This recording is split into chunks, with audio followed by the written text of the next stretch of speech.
गुजरात और दिल्ली का मैच शुरू होने से पहले ना एक थॉट आया था कि अगर गुजरात दिल्ली को हरा देता है तो कम से कम 10 मैचेस के बाद जो पॉइंट्स टेबल रहेगा ना उसमें सब एक बराबर पे होंगे, दैट इज 4 पॉइंट्स पर। क्योंकि हर टीम ने एक एक मैच हारा है, हर टीम दो दो मैच जीती है और कहीं ना कहीं वो जो टेबल परफेक्ट दिखता ना कि सब टीमों ने 4-4 पॉइंट्स कमाकर मिडवे ऑफ द टूर्नामेंट खड़े हैं, तो एक पहली बार ही सही पर इस टूर्नामेंट में एक अलग सा रोमांच दिखता।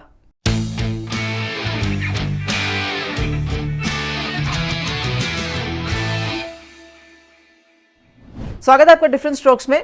क्या रोमांच तो इस टूर्नामेंट में दिखेगा ही दिखेगा। जब भी मुंबई खेलेगा और बेंगलोर खेलेगा, और मैं समझती हूँ जिस तरीके से प्रदर्शन यूपी का भी रहा है, वो रोमांच तो दिखेगा ही दिखेगा। थोड़ा थोड़ा कभी कभी ऊपर नीचे हो जाता है। गुजरात और दिल्ली के मैच में थोड़ा बहुत ऊपर नीचे हुआ, लेकिन उसका सबसे बड़ा कारण जो था ना वो पिच थी।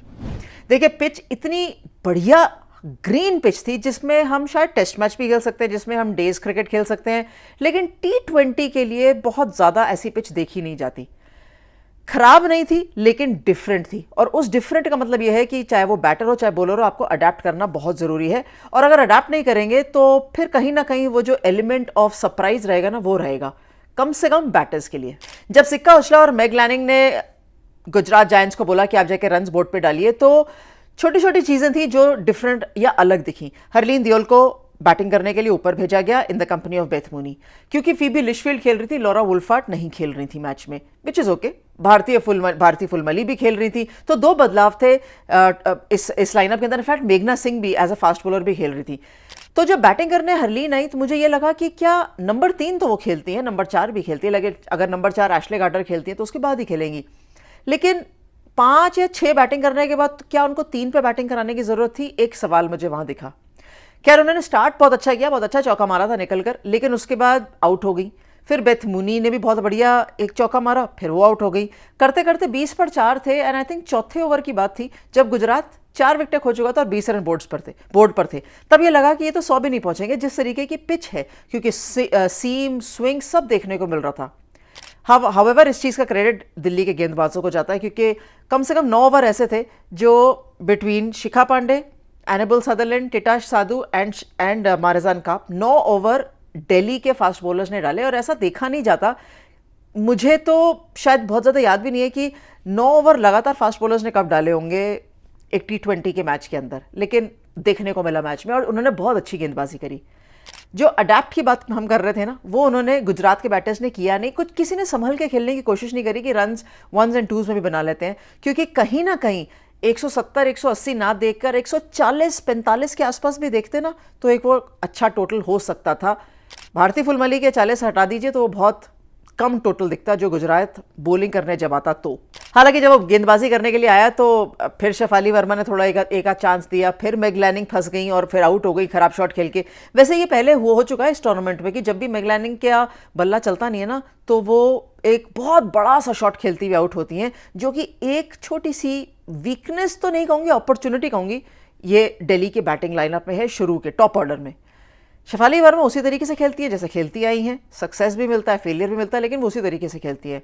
लेकिन जेस जॉनसन का नंबर 3 पर आना यह बतलाता है कि देखिए अब टीम्स ये सोचने लग गई हैं कि हम वो सेट पैटर्न और जो टेम्पलेट है उस पर नहीं चलेंगे, हमें चीज़ें चेंज करने की ज़रूरत रहेगी।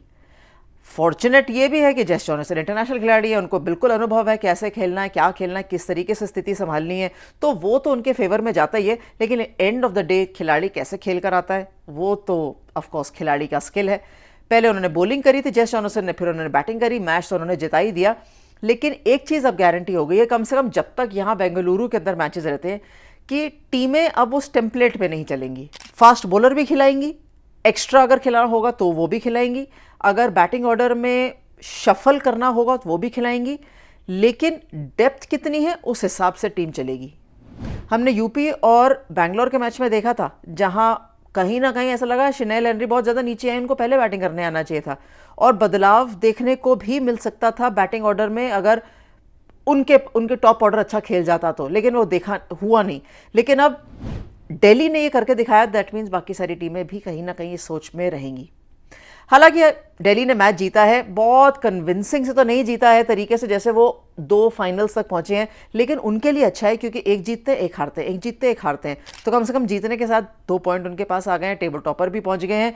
और ये है कि 2 अंक बैग में आने के बाद थोड़ी बहुत जो होती है ना सांस आराम से आप ले सकते हैं, थोड़ा सा प्रेशर आप कम ले सकते हैं। सामने गुजरात के ऊपर कम प्रेशर नहीं है क्योंकि उनको जीतना बहुत ज़रूरी है। अब यहाँ से जितना हारते जाएंगी ना टीमें वो पिछड़ती जाएंगी, और गुजरात के पास मौका अच्छा है क्योंकि उनकी बैटिंग अच्छी है। लिशफील्ड को खिलाना शुरू कर दिया है तो कहीं ना कहीं उनकी बैटिंग अच्छी है, पर वो क्लिक करनी चाहिए।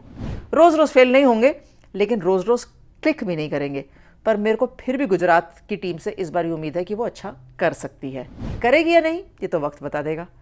आप डिफरेंट स्ट्रोक्स देखते रहिए और ये बताते रहिए कि क्या क्या चीज़ें और अच्छी हो सकती हैं इस टूर्नामेंट में। Thanks very much for watching different strokes.